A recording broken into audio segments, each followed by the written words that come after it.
Mına geçö Gökötöyдүн ашын баштадык элем. Gökötöyдүн ашын бер жакта жазып атышпайбы? Кыска айтып койдуңуз деп. Эми Gökötöyдүн ашын күн түн айса түгөнбөйт да. Мунун Манастын эң көркөм, жана да кайталайлы көркөм бөлүмү. Абдан мына биздин кыргыздардын байыртыгы эл экенин далилдеп турган ушу Gökötöyдүн ашы да. Мына Gökötöyдүн ашын биринчи мана Манас эпосун кагазга түшүргөн киши Чокон Валиханов. Мына биздин бауырубуз казак кадимки эле Абылай хандын чөбөрөсү.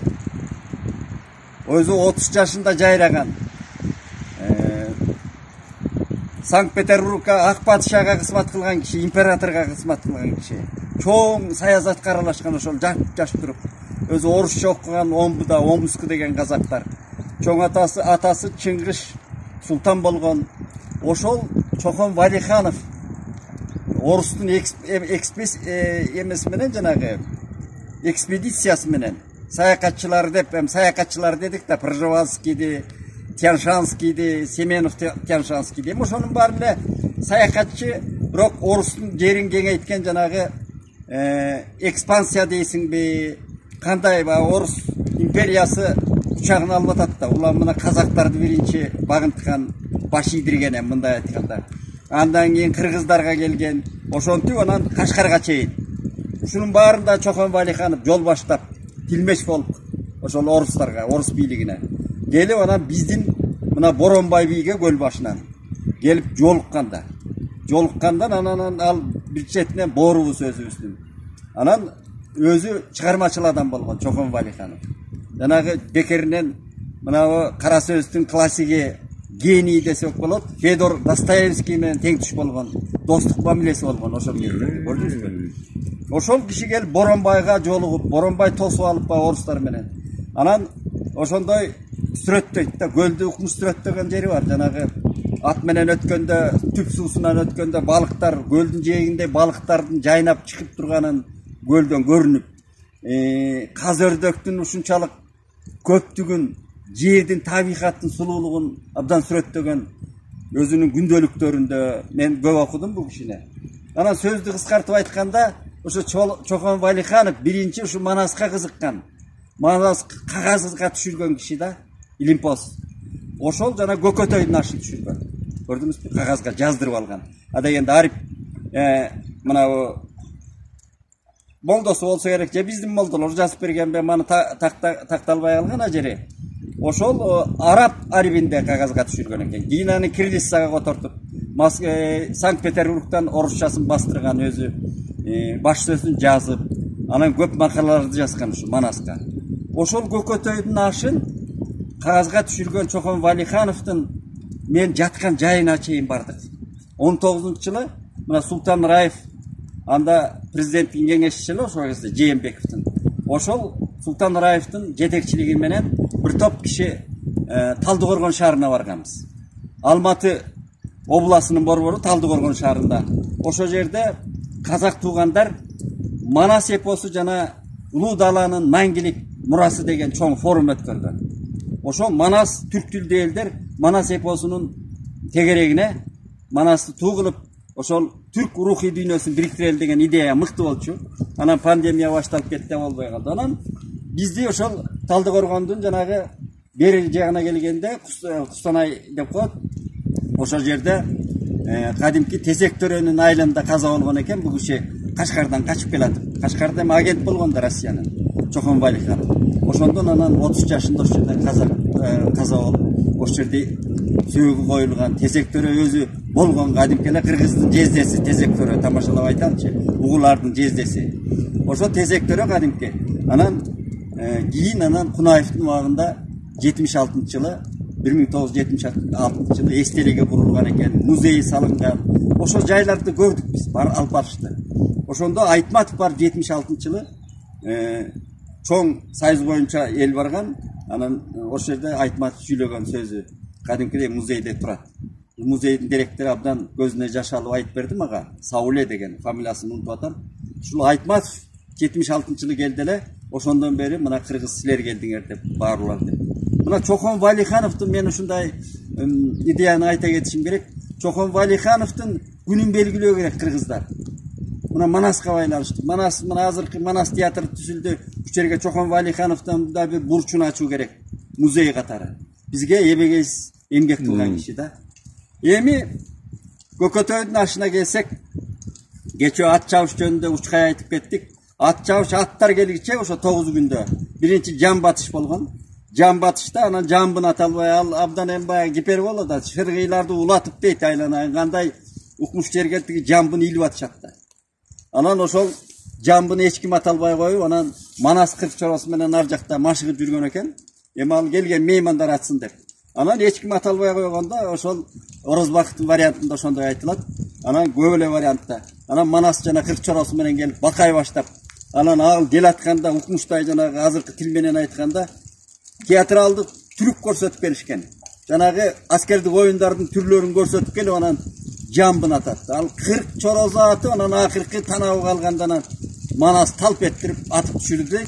Анан олжосун жанагы жамбы деп тиге мындай баштыкка салынган күмүш, алтын ошол олжосун апарып анан Кошой абасына берген жери айтылат да.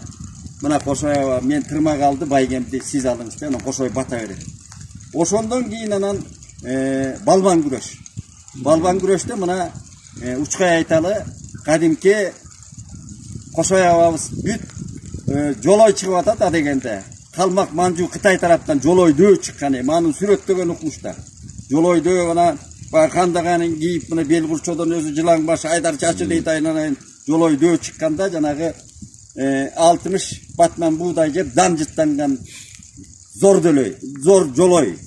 60 дөөнү бир союп кан жыттанган зор дөө жолой деп сүрөттөлөт.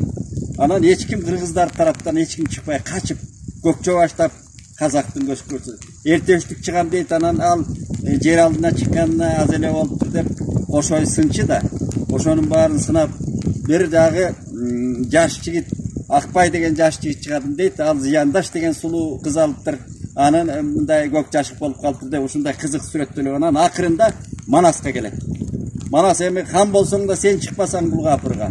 Карпурадай мен чыкпасам бул капырга киши чыкпай чыга турган эмес деп анан Манаста жана тамашалап эми мен хан башым менен чыксам мен ат үстүндө салгылашып жүрдүм эле аба жөө кандай болот деп анан өзүң эле жарабайсыңбы деп анан ошондон 80ге таяп калган. Эми апыртып айтканда 90 деп айтат анан 80ге караган дейт эми 70 канчаларында чыкса керек. Ошондо жолойго чыгып анан жолойду жыгып башын аттаган анан чоң зор Кошой чыгат да жолойго каршы. Андан кийин анан түктүү таман Түкүбай дегенге чыканактай ер агыш деп ал кичинекей болгон бүткөн бою тарамыш агыш чыгып аны жыгат. Анан кыргыздар байге алып андан кийин анан жанагы эң көркөм бөлүктөрү Төөчөчмөй деген болот. Төөчөчмөй кийин токтолгон. Бул өзү кыргыздардын азыркы тил менен айтканда порно театры болгон да. Порно театры. Ошол жылаңа чаял чыгып жанагы байлануу төөнү ал эмесин жанагы эрежелерин деталдаштырып айтып отурсак көп сөз. Ошонун казыктан же казып койгон казыктан төөнүн буйласын тиши менен чечет. Ал эми абдан эл бул кийин уят иш экен деп анан мына Шабдандын ашында балдар токтоткон муну. Биздин аркалык кыргыздарда. Себеби бул уят экен, болбогон оюн экен деп. А түштүктө муну Жаныбек казынын тоюнда баласынын той берген экен, ошондо Курманжандатка токтотту деген кеп бар. Мен аны жазгам. Анан ал кийин колдонулбай калды. Анан эр сайыш болот. Мына эр сайыштан Коңурбай чыгып, жанагы Коңурбайга анан Манас өзү чыгат да. Айкөл Манас өзү чыгат. Ошондо ат табылбай. Себеби Аккуланы байгеге кошуп жиберген да. Анан ошондо Алмамбеттин сараласын минип, кадимки Манас чыгып анан 60 найза сынып деп. Эми Коңурбайдын да батырлыгын сүрөттөп атышат да. Мына Манастын өзүндө Коңурбайдын дагы ошо Манаска тете десең тете. Ошол 60 найза сынгычактан Коңурбайды ыргыта саят, алгарасын анан чылбырдан алдып Коңурбайга чаңга оонап жатканда алгара күлүк атын жана канаттуу күлүк алгара. Алгара Аккуладан да күлүк болгон деп айтылат. Себеби көп ошондой сүрөттөлгөн. Анан жетелеп баратканда Коңурбай келин болуп жүгүнүп дейт. Манас атымды таштап кет. Сен де батыр элең, мен де батыр эми атымды. Ошондон Манас ойлонуп тиякты Алмамбет чапкылап келатат дейт. Бербе депчи. Себеби Коңурбайды ал карасынан ажырассаң, ал Коңурбай болбойт. Атынан ажыраган баатыр болбой калат деген мааниде. Анан ошондо ойлонуп анан эми ушул бул да баатыр, мунун атын алып нетейин.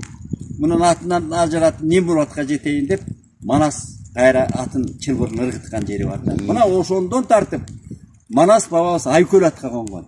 Көрдүңүзбү? Жоого дагы душманынан да Айкөлдүк жасаган да. Мына Айкөл Манас деген сыпаттама ушу Манас атабызга гана айтылган да. Бул Айкөл Манас болуп калды. Андай Айкөлдүктү көп жасаган Манас атабыз. Анан сөздү жумгактап айтканда, бүтүн айтканда Көкөтөйдүн ашы ошондой чоң оюндар менен коштолуп, анда жана кыз куумай, тыйын эңмей, койчу ар кандай оюндар көп болгон. Эреңиш, көкбөрү.